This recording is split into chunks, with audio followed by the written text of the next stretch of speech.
জীবনের তার দেশপ্রেম, তার সততা, তার দূরদৃষ্টি সম্পন্ন যে রাষ্ট্রীয় মানসিকতা এবং সবার উপরে নিজের পরিবারকেও সকল রকমের দুর্নীতি থেকে দূরে রাখার যে জ্বলন্ত উদাহরণ, এর চেয়ে বড় ব্যতিক্রমী ইতিহাস পৃথিবীতে আর খুঁজে পাওয়া খুব মুশকিল হবে।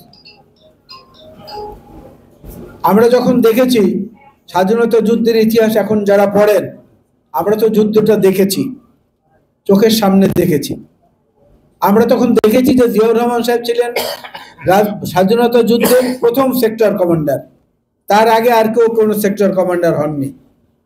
এরপরে তিনটি ফোর্স গঠিত হলো, জেড ফোর্স, কে ফোর্স এবং এস ফোর্স।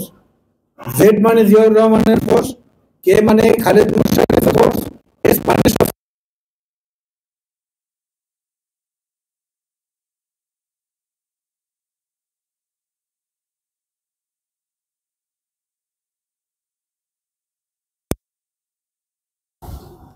ক্ষেত্রে ওনার দেশপ্রেম নিয়ে যে কোনো নিখাত এবং কোনো নির্ভেজাল আলোচনা আজ পর্যন্ত হয়েছে এমনটা আমাদের কাছে মনে হয় না। কারণ কোনো মানুষই সমালোচনার ঊর্ধ্বে না। পৃথিবীর সমস্ত মানুষ আমরা সৃষ্টিগত কারণেই, আল্লাহর সৃষ্টির রহস্যের কারণেই, আমরা ফেরেশতাও না, আমরা ইবলিসও না। আমাদের মধ্যে ভুল ত্রুটি থাকবেই, কিন্তু ভুল ত্রুটি সতর্কতার সঙ্গে এড়িয়ে যাওয়া এবং সেটাকে দূরে ঠেলে রাখার চেষ্টা করে যাওয়া প্রাণপণে, এটার একমাত্র উদাহরণ হচ্ছেন আমাদের সামনে শহীদ জিয়াউর রহমান।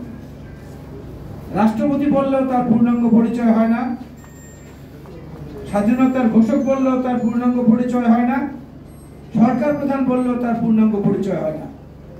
আমরা অনেকেই জানি না 1979 পার্লামেন্টে জিয়াউর রহমান সাহেব মওদুদ আহমেদের সঙ্গে যোগাযোগ করে তাকে ডেকে বিরোধী দলীয় একটি ককাস তৈরি করে দিয়েছিলেন, যাতে সরকারের সমালোচনা করা যায়। ভুলু ভাইরা, আমরা এবং এই বাসার ভাই সহ অন্যান্য আরো যারা আছেন অনেকে সাক্ষী।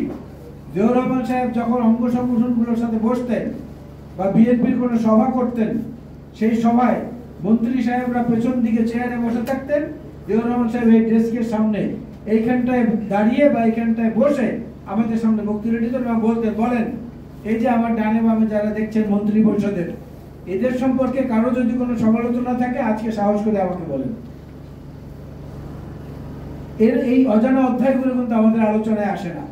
জিয়াউর রহমানকে আমরা দেখেছি রাত 2টো পর্যন্ত তিনি সভা করেছেন, সরকারি কাজকর্ম করেছেন, রাত 2টোর সময় বাসায় ফিরে গেছেন, পরদিন আবার সচিবালয়ে এসে উপস্থিত হয়েছেন সকাল 7:15টার মধ্যে।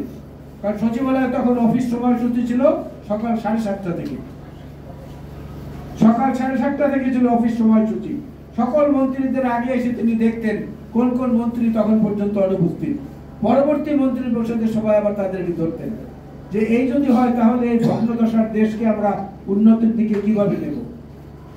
জিয়াউর রহমান সাহেব তার 2 সন্তান, ছোট সন্তান তারেক রহমান এবং আরাফাত রহমান কোকোকে নেপালে যেতে দেননি। সার্ক গঠনের সময় নেপালের রাজা বীরেন্দ্র বাংলাদেশে এসেছিলেন তার স্ত্রী পুত্রদের সহ। তারেক সাহেব তখন আবদার করেছিলেন বাবার কাছে যে নেপাল সফরে যাওয়া, আমাদেরকে নিয়ে চলো, তুমি আর আম্মু তো যাচ্ছ। জিয়াউর রহমান বলেছেন যে না, রাষ্ট্রীয় কোষাগারের অর্থ খরচ করে আমি নিতে পারবো না। তারেক সাহেব তখন বলেছিলেন, বাবা রাজা বীরেন্দ্র যদি তার পরিবার নিয়ে আসতে পারে, তুমি কেন আমাদের নিয়ে যেতে পারবে না? জিয়াউর রহমান উত্তর দিয়েছিলেন, তিনি তো রাজা আর আমি তো জনগণের চাকর, আমি পারবো না।